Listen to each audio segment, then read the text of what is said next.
hati-hati diguyur bandar nih. Jadi kalau kita ngomongin khususnya di trading, kita kan biasa lihat chart ya, technical analysis. Habis itu kita lihat bandarmologi. Boleh nggak Om jelasin sedikit mengenai secara simpel gitu, sebenarnya bandarmologi itu apa, kayak gimana, dan sebenarnya kita ngapain ketika kita mau pelajarin analisa bandar?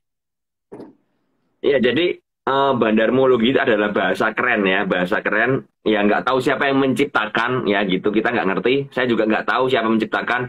Karena setelah ketika saya masuk dalam market di tahun 2017 itu sudah ada yang namanya bandarmologi. Cuman waktu itu memang belum terkenal ya, belum terkenal, belum pamornya belum naik bandarmologi itu. Jadi bandarmologi itu kasarannya adalah ilmu atau apa ya, analisa yang kita gunakan ya dengan cara melihat akumulasi atau distribusi dari bandar ya seperti itu, atau big player atau semacamnya lah ya, semacamnya. Jadi dari analisa itu kita bisa melihat supply dan demand dari saham tersebut ya, saham ini itu bagaimana ya kan. Apakah dari broksumnya ya, kita lihat dari broker summary-nya itu kelihatan bandarnya itu sepertinya lagi akumulasi.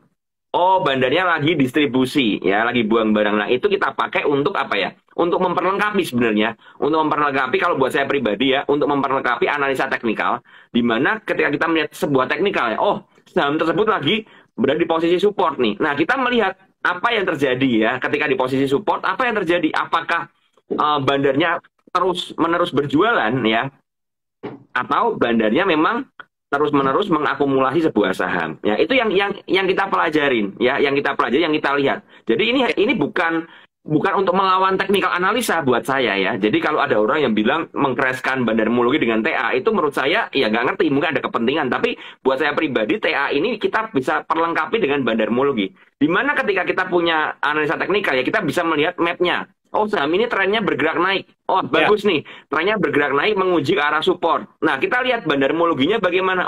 Bandarmologinya masih oke. Tidak ada jualan masif. Ternyata volumenya kecil. Nah, ini kita bisa pakai untuk, berarti saya masih boleh hold saham tersebut. Ya kan? Berarti saya boleh untuk melakukan average up di saham tersebut. Itu yang kita pakai dinamakan bandarmologi. Itu buat saya ya. Sekali lagi itu buat saya. Mungkin buat orang lain berbeda ya. Seperti itu.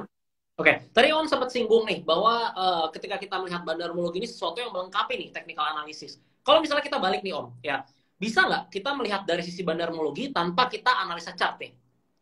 Misalnya, bisa? Sebenarnya bisa. Pertanyaannya satu, kamu punya uang berapa banyak untuk menahan harga tersebut ketika harganya bergerak turun? Jadi misalnya seperti ini, misal kita melihat sebuah saham ABCD, wah ini bandarnya akum terus menerus, tapi harganya dibawa turun.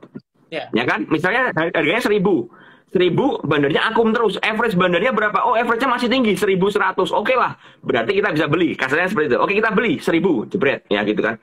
Dibawa ke 950 terus. Loh, kok terus turun ke 900, tapi bandarnya akumulasi terus, ya kan? Nah, kita bisa. Tapi permasalahannya adalah bagaimana money management kita, bagaimana risk profile kita. Nah, risk profile ini yang kita ukur secara TA. Ya kan? Ternyata dari TA ini area support di 800 nih. Ya kan? Area resistnya di area 1100 atau di area 1000. Nah, dengan seperti itu kita bisa menentukan, kalau begitu saya berarti mau masuk di saham tersebut, tapi hati-hati. Karena apa? Area batasnya sampai 800, di mana 800 mungkin itu area demand kuatnya ya, sudah mungkin diuji 4 kali dan berhasil mantul. Kan seperti itu. Nah, itu kita bisa pakai batasan tersebut untuk saya akan mengumpulkan sampai 800. Kita bisa mengukur money management kita. Nah, sekarang pertanyaannya adalah buat orang yang tidak mempercayai TA, hanya percaya bandarmologi, saya cuma mau tanya bagaimana money manajemennya. Ya kan? Bandar beli, kita ikutan beli dong. Benar nggak? Masa duit kita bandar jual, kita ikutan jual. Duit kita nggak sebanyak bandar. Nah, permasalahannya satu, kita nggak pernah ngerti berapa persen bandar itu masukin uangnya ke saham tersebut. Iya. Ya kan? Ya. Misal ya, contoh ya, saham ABCD ini diakum masif sampai 500 miliar. Kita nggak pernah ngerti bandarnya mau masuk berapa triliun, misalnya seperti itu. Ya kan? Ternyata 500 miliar itu hanya 10% dari yang mereka mau masuk. Nah, bagaimana? Bagaimana cara kita mengukur money management kita? Nah, kita memakai TA itu untuk mengukur pembatasan area money management. Itu yang saya yang saya pakai. Dengan adanya TA, maka ada roadmap-nya, kita bisa melihat map-nya bagaimana. Map-nya nih ternyata supportnya masih jauh nih. Ya jangan agresif dulu. Misal ya tadi ya, anggap aja di 1000 nih, 1000 area resist, ya kan? Turun ke area 950, kita ngumpulin pelan-pelan. Tiba-tiba dibawa naik breakout 1000 dan bertahan di atas 1000. Nah, itu kita bisa melakukan averaging up. Dengan cara apa? Pakai TA. Coba kalau nggak pakai TA, bagaimana caranya? Itu yang jadi pertanyaan saya yang tidak pernah dijawab sama orang-orang yang nggak percaya TA, tapi hanya pakai bandarmologi. Masa pakai feeling? Kagak mungkin dong, ya kan? Berarti dapat disimpulkan bahwa ketika kita udah melihat dari sisi bandarmologinya, pas kita mau entry, kita mau buat trading plan, entry exit positionnya, kita tetap melihat dari sisi technical analisisnya ya.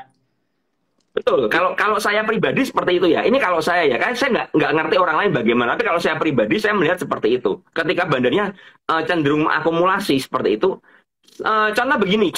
Ini contoh ya. Sekali lagi ini contoh. Ini saham yang sudah saya masukin dan sudah mulai jalan. BBHI. BBHI teman-teman boleh cek broker summary-nya dalam 1 bulan atau 2 bulan ke belakang. Itu bandarnya ngumpulin. Ya, akumulasinya besar sekali. Masalahnya saham ini kagak gerak-gerak ini saham ini. Ya kan? Saya punya itu di area 5.500 waktu itu. Support areanya di 5.200. Berarti ketika saya masuk di 5.500 adalah area best buy dong. Ya kan 5.500 ke 5.200 kecil ya kan risknya terukur kan. Nah, saya masuk di situ. Average bandarnya ada di area 5.400 5.500 waktu itu. Berarti saya bisa beli dong. Nah, pertanyaannya adalah setelah akumulasi ini apakah langsung jalan? Enggak. Belum tentu ya. BBHI dibawa naik, banting lagi, bawa naik, banting lagi. Baru hari ini bisa kuat di atas 6.000 dan ke 6.350, ya kan? Nah, kalau kita nggak ngerti TA-nya, kita akan kebingungan loh. Bahkan bandar beli, kita ikutan beli, ya kan? Ya. Masalahnya bandarnya beli terus. Nah, apakah kita ikutan beli terus? Habis duit kita. Duit kita. Nah, duit kita kan kita harus mengalokasikan dana tertentu. Ini yang saya pakai. Nah, dengan adanya TA tersebut kita terbantu. Saya jujur waktu BBHI itu saya ketika berjalan pertama kali ke 6.150, saya sempat buang sebagian. Ya, sempat buang sebagian. Kemudian diguyur ke bawah, saya akumulasi di 58, 57. Dapat lagi. Jadi saya misalnya jual 200 lot di harga 6.100-an, saya beli 200 lot di harga 5.800, 5.700. Kenapa saya melakukan itu? Potong bentar, masa cuma 200 slot sih? Misal, permisalan ya. Saya biasanya belinya 2 lot soalnya. Jadi misal ya biar nggak kelihatan miskin banget kan ya. Jadi kita pakai 200 lot kan oke lah 200 lot ya. Nah, jadi misalnya kenapa saya melakukan aksi jual di harga 6.150-an? Karena di sana area resist. Dan saham tersebut ini sideways-nya panjang BBHI. Nah, dengan TA kita bisa melihat oh ternyata sideways-nya panjang dia. Resistnya resist kuat ternyata ini. Nah, ketika kena resist kuat bagaimana? Ya, saya akan jualan sebagian. Tujuannya apa? Paling nggak saya taking profit. Sisanya apa? Saya ada bawah. Dan ternyata benar analisa saya. Setelah kehantam resist, nggak kuat, dia turun ke banting. Tapi ada akumulasi lagi. Kemudian terbentuk support baru di area 58, 57. Saya beli di sana. Jadi saya nggak kehilangan barang nih. 200-nya saya jual di atas, saya taking profit ya. Saya tangkap lagi di 5.700, 5.800. Sekarang ke 6.350. Nah, itulah gunanya kita mengerti bandarmologi dan teknikal analisa. Ya, jadi itu sekedar gambaran aja teman-teman ya. Seperti itu. Nah, tapi mungkin dari pembahasannya mengenai tadi bandarmologi, ngomongin bandar, TA dan lain-lain, tapi mungkin masih ada yang belum paham gitu. Sebenarnya bandarmologi itu, bandar itu siapa gitu, ya kan?